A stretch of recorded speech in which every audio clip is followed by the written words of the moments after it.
Nagpataw ng bago at mas mataas na taripa ang Amerika sa ating export products. 20% tariff ang itinakda ni US President Donald Trump sa Pilipinas. Nangamba dyan ang economic team ng pamahalaan na pupunta sa Amerika para makiusap. Nasa frontline ng balitang yan si JC Cosico. Simula August 1, magiging mas mahal ang buwis na kailangang bayaran para sa mga serbisyo at produktong gawang Pilipino na ipapasok sa Amerika. Dahil yan sa 20% tariff rate na ipinataw ni US President Donald Trump sa Pilipinas. Mas mataas ito sa 17% tariff rate na unang inanunsyo ng Amerika noong Abril.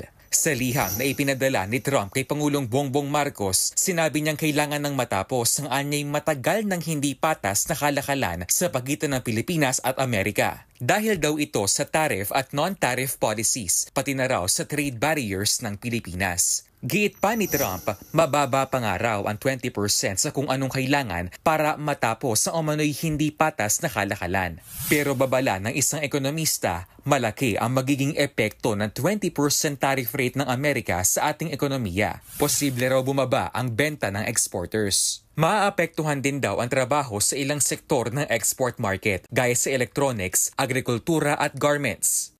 Tatamaan ito unang-una yung trabaho kaagad. Dahil magbababa ng produksyon ang ating mga exporter, dahil nga hindi na kompetitibo yung ating produkto sa Amerika.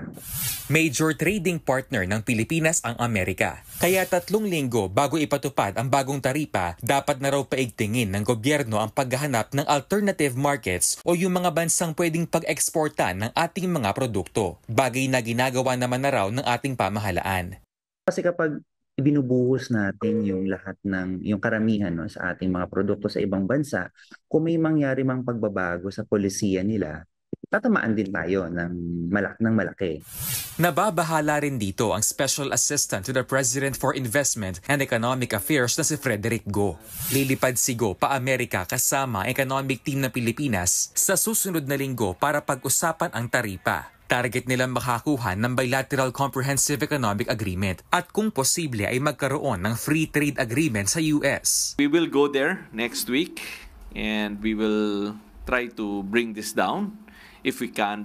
Sa kabila naman ng bagong taripa, binigyang diin din ni Go na Pilipinas pa rin ang pangalawa sa may pinakamababang reciprocal tariff ng Amerika sa rehiyon. Singapore ang pinakamababa. Ayon pa kay Go, karamihan ng top exports ng bansa, gaya ng semiconductors at electronics, ay exempted naman sa bagong taripa ng Amerika. Nagbabalita mula sa Frontline, JC Cosico, News 5.